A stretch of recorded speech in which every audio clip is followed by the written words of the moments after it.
Ya, sampai dulu nih. Ya, Ibu, Umum aja, iya, iya, Ibu. Tanggapannya Bu terkait adanya Hasilnya apa tadi Bu simpulannya? Iya. Yang pertama saya menyampaikan terima kasih kepada Pak Sudirman dan kawan-kawan, Pak Sukirman dan kawan-kawan, Pak Sukirman Yudhistira dan kawan-kawan yang mempercayai saya untuk beliau bisa menyampaikan unek-unek ketika putra-putri beliau ini mendapatkan perlakuan yang tidak baik di daycare Little Aresa di Yogyakarta. Tentu kepercayaan ini harus saya pegang dengan baik supaya saya bisa ikut ambil bagian dengan sungguh-sungguh untuk turut terlibat supaya kasus ini terselesaikan secara hukum seadil-adilnya, itu yang secara hukum. Berikutnya juga harapan orang tua untuk penyembuhan secara psikologis psikis anak-anak kita yang ternyata tadi ceritanya cukup tidak ringan, sangat berat bahkan saya membacanya. Termasuk soal fisik yang ternyata banyak di antara anak-anak kita yang berada di sana itu mengalami berbagai penyakit, ada bronkitis, lalu stunting, pneumonia, dan yang lain sebagainya, yang itu perlu penanganan oleh pihak-pihak tertentu termasuk psikolog yang nanti kebetulan jam 1 juga akan hadir di sini untuk menyampaikan beberapa hal kaitannya dengan penanganan di masalah di daycare ini, penanganan untuk anak-anaknya. Nah, harapan dari para orang tua adalah penanganan hukum ini dilaksanakan seadil-adilnya. Ditambah kalau ini dihukum seberat-beratnya. Karena dampak dari hal yang diterima di sekolah tersebut, di penitipan bayi tersebut, mempengaruhi banyak hal yang akan mempengaruhi ke depan. Maka penyembuhan itu tentu memerlukan waktu yang tidak sedikit, termasuk penyembuhan orang tua yang pasti punya perasaan bersalah. Tadi disampaikan oleh Pak Sukirman, bagaimana beliau mengatakan kemarin datang ke sekolah dengan gembira nyanyi-nyanyi, mungkin balonku ada 5. Ternyata baru sadar sekarang beliau merasa bahwa kemarin beliau mengantar anak-anak ke ruang penyiksaan. Dan anak-anak kita penjenengan bisa lihat juga yang hadir di sini, beberapa anak yang semuanya mengeluhkan tentang kondisi kesehatan yang tidak baik-baik saja. Mereka juga ragu apakah dulu obat-obat yang diberikan kepada anak-anak tersebut diberikan oleh para pengasuhnya kepada anak-anak. Padahal di situ juga ada obat-obat antibiotik. Yang antibiotik itu kan sudah diatur. Seperti kita diatur harus habis karena ada pengobatan tertentu. Ini rekam medisnya kan harus kita lihat terus. Itu pun ketika mereka sudah menjadi tersangka juga perlu ada keterbukaan, kita minta terbuka. Sebenarnya kalau dititipi obat itu diberikan atau tidak. Walaupun mereka mungkin bisa jawab dengan berbohong, kami berikan kok. Tapi itu perlu ditelusur. Karena ini juga menyangkut kesehatan anak-anak kita yang menurut saya sangat tidak ringan untuk penyembuhannya. Ya, kita berharap tentu peristiwa di daycare Little Aresa ini tidak terjadi lagi. Tidak hanya di Yogyakarta, di seluruh Indonesia. Apalagi di kota-kota besar yang orang tuanya mau tidak mau harus menitipkan anaknya ketika bapak ibunya bekerja. Dan Ngersodalem sudah memberikan statement termasuk perintah untuk melakukan pemeriksaan terhadap seluruh tempat penitipan anak. Di BRD DIY, informasi saya terima hari ini melalui WA, mereka juga sudah bergerak untuk melihat bagaimana kondisi TPA kita. Tetapi ada catatan yang nanti juga akan kami konsultasikan dengan para ahli psikologi nanti adalah apakah tepat ketika situasi seperti ini anak-anak tetap bisa ke TPA. Ke TPA di 15 yang direkomendasi oleh Bapak Wali Kota kemarin. Apakah tidak lebih baik biarkan dengan orang tuanya dulu? Dengan catatan orang tua ini karena bekerja semua mendapatkan kemudahan untuk mendapatkan cuti. Apakah itu semuanya atau harus bergantian? Ini yang perlu kita dalami lebih jauh.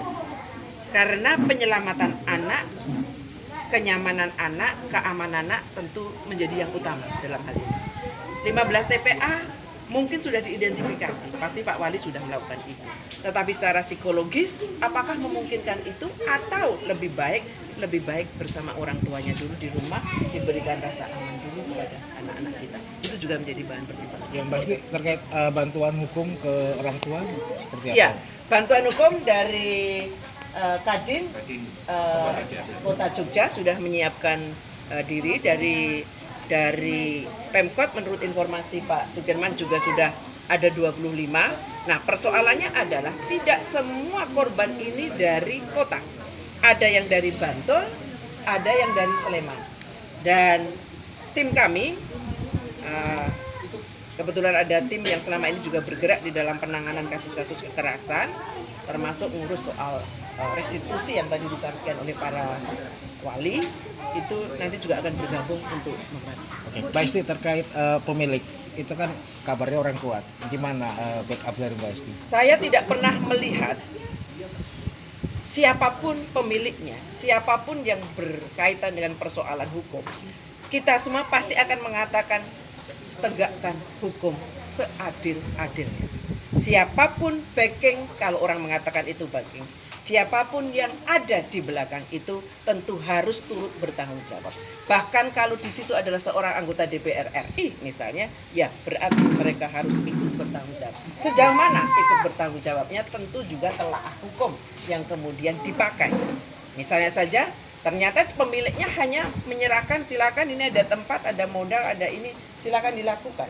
Nah, apakah dia ikut di dalam kesehariannya kemudian juga mengatur SOP-nya? Itu yang menjadi pertanyaan. Sejauh mana keterlibatan mereka biarlah hukum yang berbicara. Nah, itu kan banyak yang belum tersangka, Mbak. Gimana desakannya ke polisi? Kepada semua yang belum kepada yang belum menjadi tersangka, polisi pasti mempunyai standar. Siapa yang layak jadi tersangka. Seperti Ibu tadi sampaikan, kalau di TKA dan TKB itu sepertinya baik-baik saja menurut Bapak Ibu tadi. Nah, mungkin yang tidak menjadi tersangka adalah mereka yang memang tidak melihat karena gedungnya terpisah. Apakah betul tadi saya menyampaikannya? Gedungnya kan terpisah. Gedungnya terpisah antara TKA, TKB berikut dengan yang balita. Bukan balita, yang baby yang di bawah 3 tahun. Nah, yang pasti langsung terlibat itu pasti yang menangani baby ini yang di bawah 3 tahun. Nah, pastilah itu harus ikut bertanggung jawab penuh. Termasuk kepala sekolahnya, termasuk yang tadi disebut-sebut. Yang inisialnya D tadi disebut-sebut, dia begitu baiknya, begitu nih. Nah, yang jadi persoalan adalah ketika mereka sudah punya aturan ataupun janji-janji bahwa di situ ada dokter, di situ ada perawat, di situ ada bidan dan yang lain-lainnya. Kita cek apakah selama ini mereka melakukan itu atau namanya saja yang ditempel. Apakah dia ikut bertanggung jawab? Menurut saya ya. Kalau kemudian dia mendapatkan kontrak kerja untuk melakukan pemeriksaan terhadap anak-anak misalnya, tapi tidak dilakukan. Nah, ini yang harus diperjelas dalam kasus ini. Kalau kemudian saya mendengar ada akademisi yang masuk di dalamnya, ya siapapun dia. Justru karena dia akademisi mestinya paham mana yang benar dan mana yang tidak. Mana yang baik, mana yang tidak. Mereka harusnya paham. Kalau di Undang-Undang TPS kan jelas, mereka yang sangat paham harusnya memberikan yang terbaik sesuai dengan aturan, tetapi justru melanggar itu juga mendapat hukuman yang lebih berat daripada awal. Nah, saya kira ini bisa dibaca. Lalu soal restitusi, saya kira kita sudah saya sampaikan tadi ada peraturan Mahkamah Agung nomor 1 tahun 2022. Nah, orang tua sila tadi nanti boleh kami sampaikan peraturannya dan nanti silakan dengan para lawyer karena di situ jelas diatur bagaimana cara untuk menentukan restitusi. Apa saja yang perlu disiapkan oleh para orang tua. Mbak Isti, ini kan daycare-nya ilegal, tidak berizin. Ya. Apakah akan ada dorongan untuk melakukan pemeriksaan kepada dinas yang gagal atau tidak menjalankan fungsinya untuk mengawasi? Ya, saya kira apapun mereka harus ikut bertanggung jawab. Bahwa selama ini memang ada informasi, ada kebingungan, bukan kebingungan, ada dua hal yang perlu diperhatikan itu. Daycare itu sebenarnya kalau PAUD-nya kan masuk di Didasmen. Nah kalau PAUD yang sudah TKA, TKB itu masuknya di Dikdasmen. Nah yang daycare ini yang belum kami atur di undang-undang yang oleh Dikdasmen. Nah ini menjadi ranahnya siapa? Nah ini mestinya ranahnya dari daycare ya perempuan dan anak mestinya, karena di situ berbicara soal perlindungan terhadap perempuan dan anak. Nah, Tuntutan pertanggungjawabannya akan seperti apa?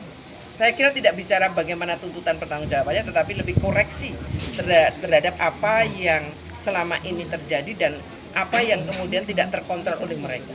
Jadi mereka mesti menyiapkan SOP, apa yang kemudian harus dilakukan ketika ada tempat penitipan bayi, ada sekolah-sekolah yang mestinya mengikuti peraturan dengan perizinan.